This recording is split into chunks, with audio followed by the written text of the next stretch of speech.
BSc part first के इस अध्याय में हम अणु में उपस्थित बंधों और अणु की संरचना के बारे में अध्ययन करेंगे।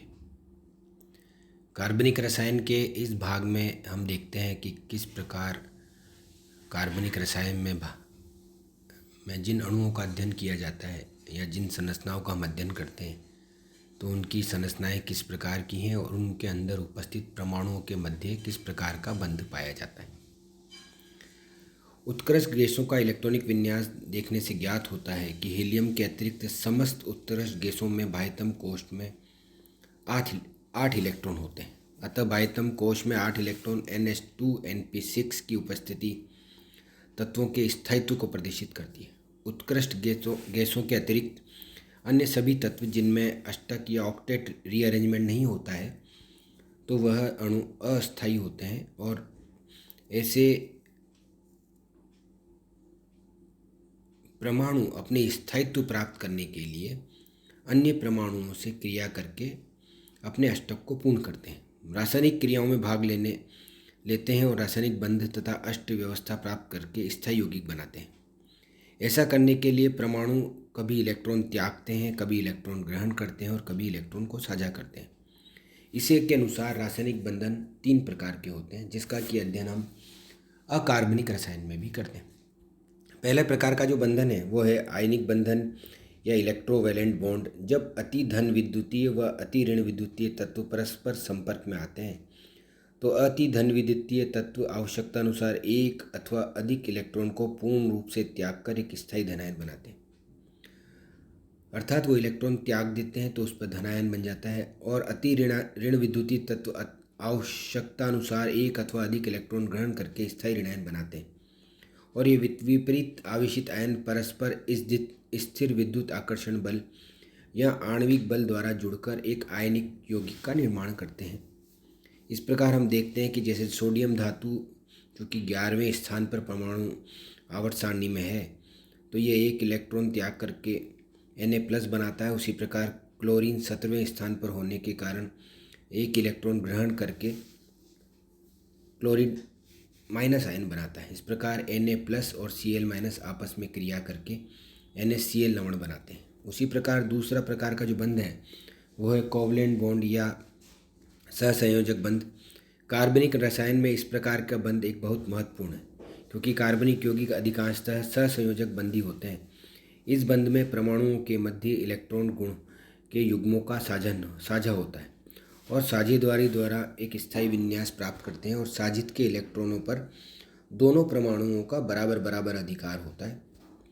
इस आधार पर यदि वह एक एक इलेक्ट्रॉन का साझा करते हैं तो एक सिंगल बॉन्ड, यदि दो इलेक्ट्रॉन का साझा करते हैं तो द्विबंध और यदि 3 इलेक्ट्रॉन का साझा करते हैं तो ट्रिपल बॉन्ड हम दो परमाणुओं के मध्य लगा देते हैं। इस प्रकार हम देखते हैं कि methane, ethane, ethene, propene, ethyne इस प्रकार के यौगिकों में इस प्रकार के सहसंयोजक बंध पाए जाते हैं।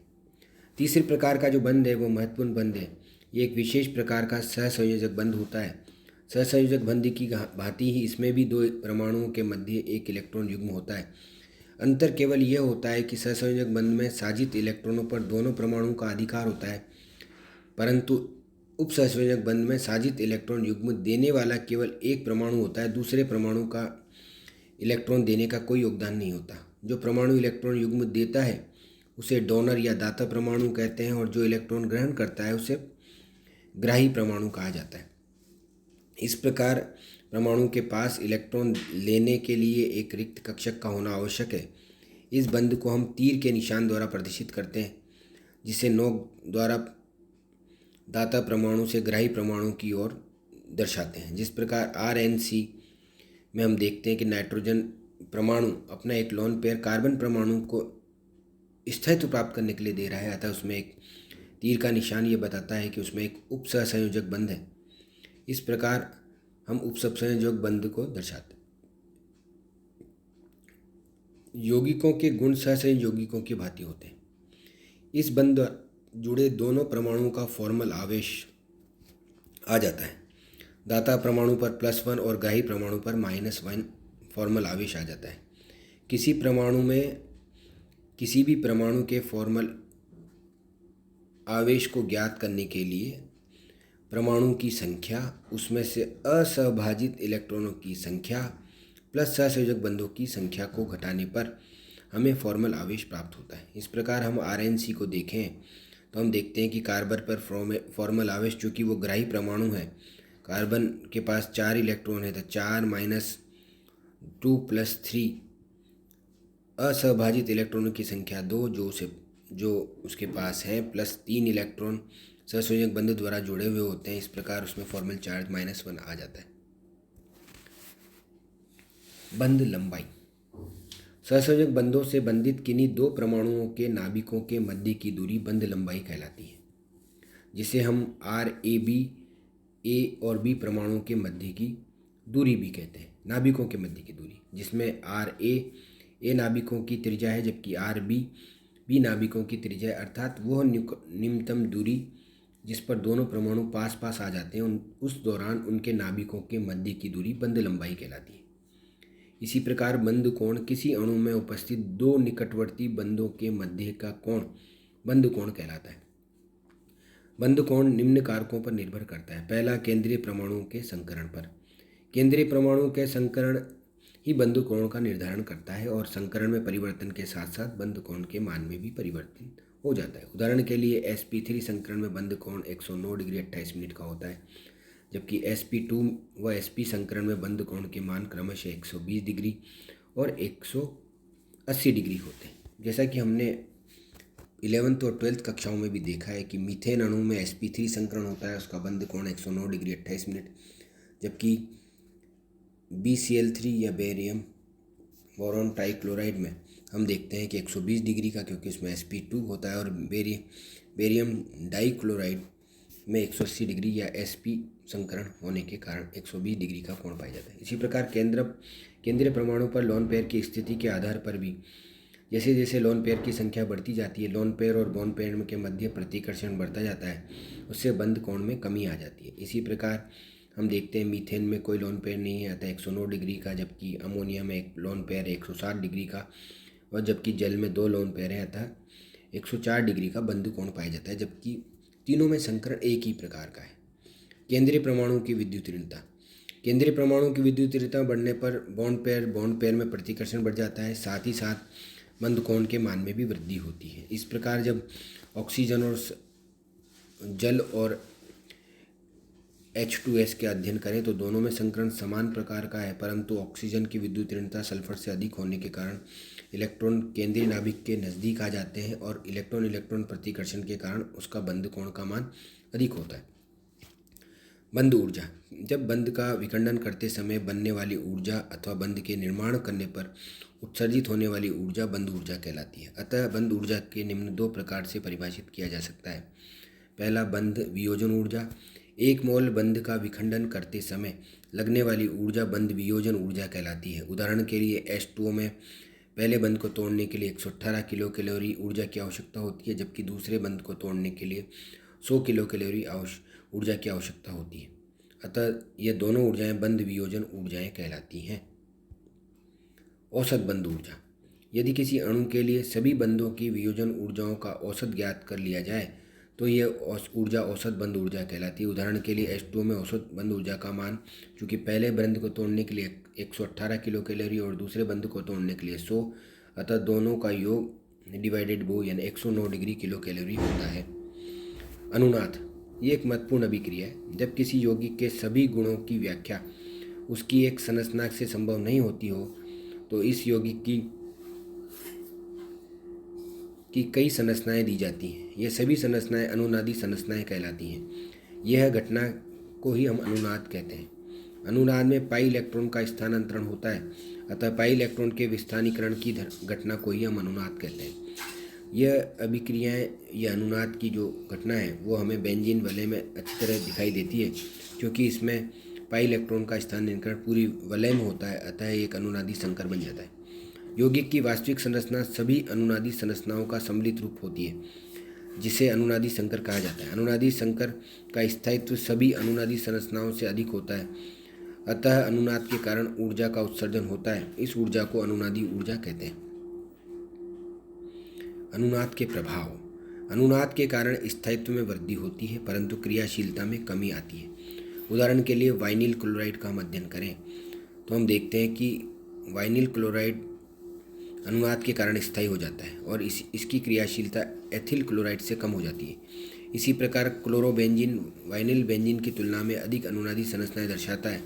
इस कारण क्लोरोबेंजीन का स्थायित्व वाइनिल क्लोराइड से भी अधिक होता है। जब हम वाइनिल क्लोराइड को देखते हैं तो हम देखते हैं कि क्लोरीन पर उपस्थित एकल इलेक्ट्रॉन युग्म का अनुनाद में भाग लेते हैं और इस प्रकार यौगिक में एक धन और एक ऋण अस्थायी आवेश उत्पन्न हो जाता है और अनुनादी संरचनाएं बनती हैं। उसी प्रकार क्लोरोबेंजीन में भी एक इलेक्ट्रॉन युग्म को बेंजीन विलय पर दिया जाता है और क्लोरीन पर धनावेश और बेंजीन विलय पर ऋण आवेश आ जाता है और अनुनादी संरचनाएं बनती हैं।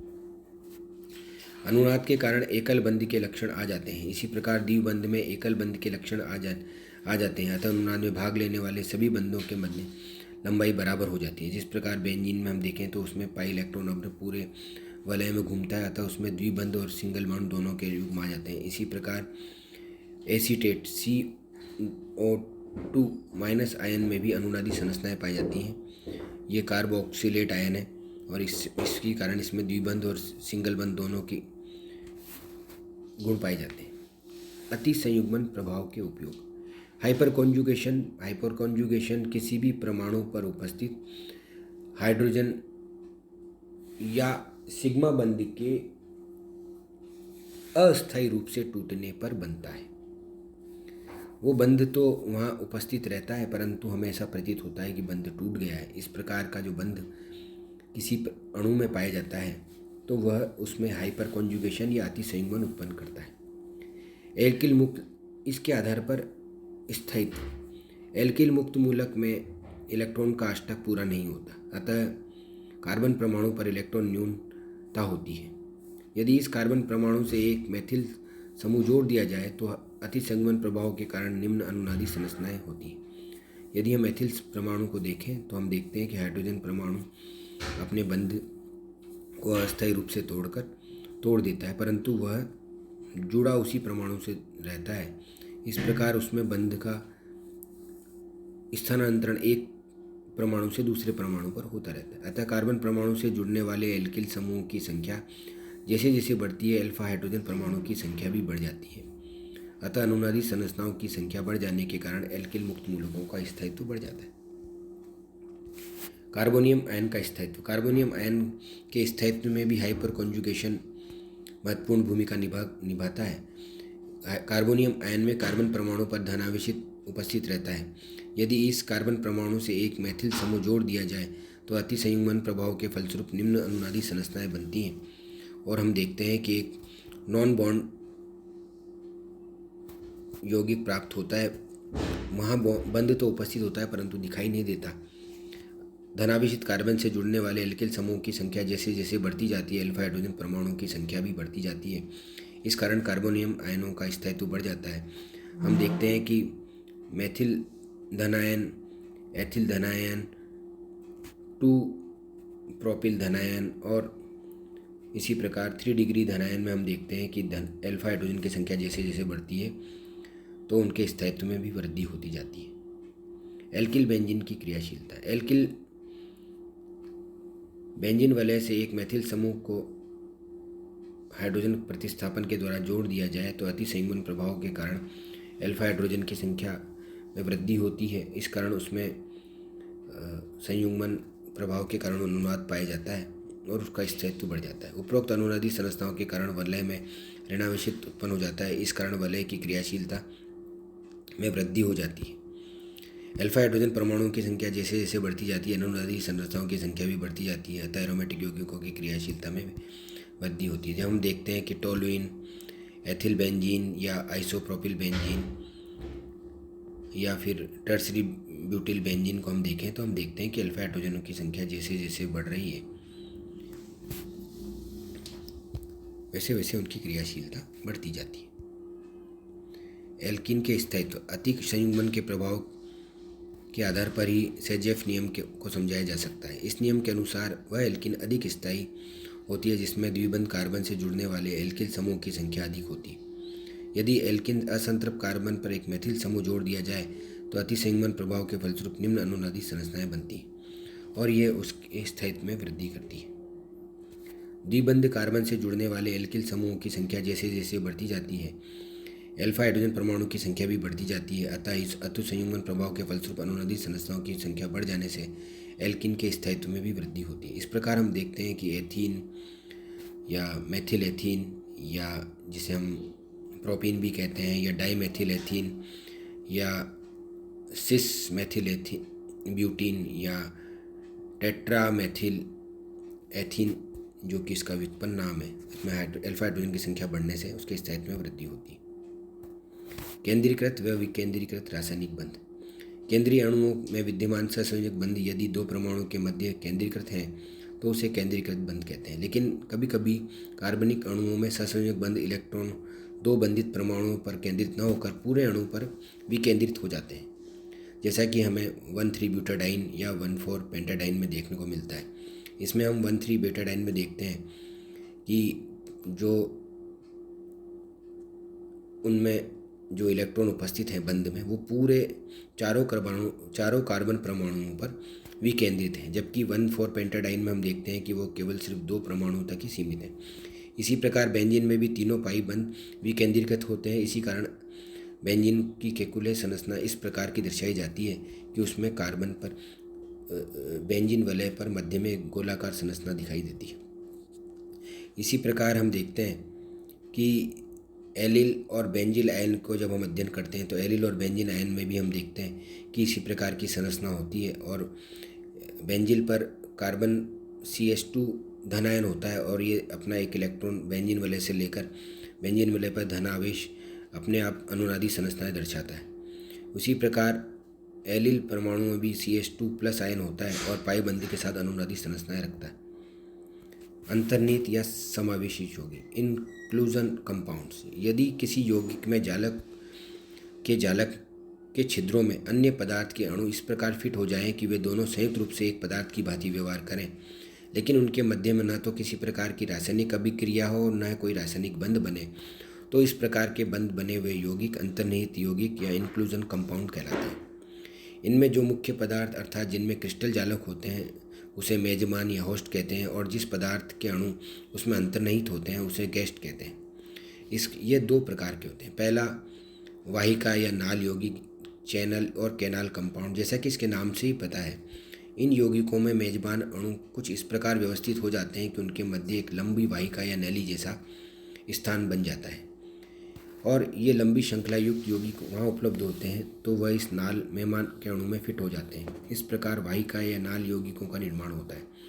उदाहरण के लिए यदि 6-7 कार्बन परमाणु युक्त कोई सीधी श्रृंखला वाले एल्केन, एल्कोहल, एल्डिहाइड आदि की उपस्थिति में यूरिया का क्रिस्टल लगाया जाए तो यूरिया के अणु परस्पर हाइड्रोजन बंध द्वारा जुड़कर इस प्रकार के क्रिस्टलीकृत हो जाते हैं और हमें नाल यौगिकों का निर्माण प्राप्त होता है। इसी प्रकार एल्केनों की एक सीधी श्रृंखला वाले शाखायुक्त श्रृंखला वाले एल्केनों को पृथक किया जा सकता है। दूसरी प्रकार के जो यौगिक हैं वो महत्वपूर्ण यौगिक हैं, जिसे हम क्लेथेट यौगिक भी कहते हैं। इन यौगिकों में मेजबान अणु कुछ इस प्रकार से व्यवस्थित हो जाते हैं कि उनके मध्य एक छोटा सा छिद्र रह जाता है और मेहमान अणु इसमें फिट हो जाते हैं। सामान्यतः ये मेहमान अणु छोटे आकार के होते हैं जो जालक के सूक्ष्म छिद्रों में आसानी से फिट हो जाते हैं। इन यौगिकों का मेजबान तथा मेहमान अणुओं के मध्य कोई अंतरक्रिया या रासायनिक अभिक्रिया संपन्न नहीं होती है। जैसे वायुमंडलीय दाब पर आर्गन, क्रोमियम या जिनोन को किसी क्विनॉल में घोल दिया जाए तो फिर इस विलयन को ठंडा किया जाए तो क्रिस्टलीय क्विनॉल क्लीथेट यौगिक कहलाते हैं। क्विनॉल अणु हाइड्रोजन बंध द्वारा परस्पर पंजरनुमा संरचना बनाते हैं और उनके मध्य छिद्र में इस प्रकार की या उत्कृष्ट गैस के अणु फंस जाते हैं। इन क्लीथेट यौगिकों की सहायता से नियोन गैस को आर्गन, क्रिप्टॉन और जिनोन से पृथक किया जा सकता है, क्योंकि आकार छोटा होने के कारण ये गैस विस्तृत होकर निकल जाती है। इसके अतिरिक्त इन क्लीथेट यौगिकों की सहायता से कई प्रकार के अन्य यौगिक भी बनाए जाते हैं। आवेश स्थानांतरण संकुल या टास्क ट्रांसफर कॉम्प्लेक्स। कई बार कुछ इलेक्ट्रॉन धनी या इलेक्ट्रॉन रिच कार्बनिक अणु और इलेक्ट्रॉन न्यून अणु परस्पर एक एक अनुपात में संयुक्त करके ऐसे संकुल निर्माण करते हैं जिनका स्पेक्ट्रा इन दोनों के जोड़ के बराबर नहीं होता और ये अत्यंत गहरे रंग के होते हैं। उदाहरण के लिए मिसिटिलीन में 3 मेथिल समूह होते हैं जो प्रबल +I प्रभाव के कारण बेंजीन वलय में इलेक्ट्रॉन धनी बना देते हैं। इन्हें हम दाता अणु कहते हैं। यदि ऐसे अणु 135 टाई नाइट्रोबेंजीन के संपर्क में आए तो आवेश स्थानांतरण संकुल या चार्ज ट्रांसफर कॉम्प्लेक्स का निर्माण करते हैं। नाइट्रो समूह के प्लबल -I व -M प्रभाव के कारण बेंजीन वलय अत्यंत इलेक्ट्रॉन युग्म हो जाती है। इन्हें हम ग्राही या एक्सेप्टर अणु कहते हैं। अतः यदि ऐसे वलय दाता परमाणु के संपर्क में आते हैं तो ऋणावेशित दाता अणु D या डोनर इलेक्ट्रॉन आवेश का स्थानांतरण ग्राही अणु या एक्सेप्टर की ओर A की ओर हो जाता है। इस क्रम में दोनों वलय परस्पर समानांतरित होकर अतिव्यापन करती हैं। इसे इस प्रकार भी समझा जा सकता है कि आवेश स्थानांतरण संकुल दो प्रकार की संरचनाओं का अनुनादी संकर है। इस संरचना अबंधी होती है, जैसे मेसिटिलीन के ऋणावेशित वलय और ट्राई नाइट्रोबेंजीन की वलय आपस में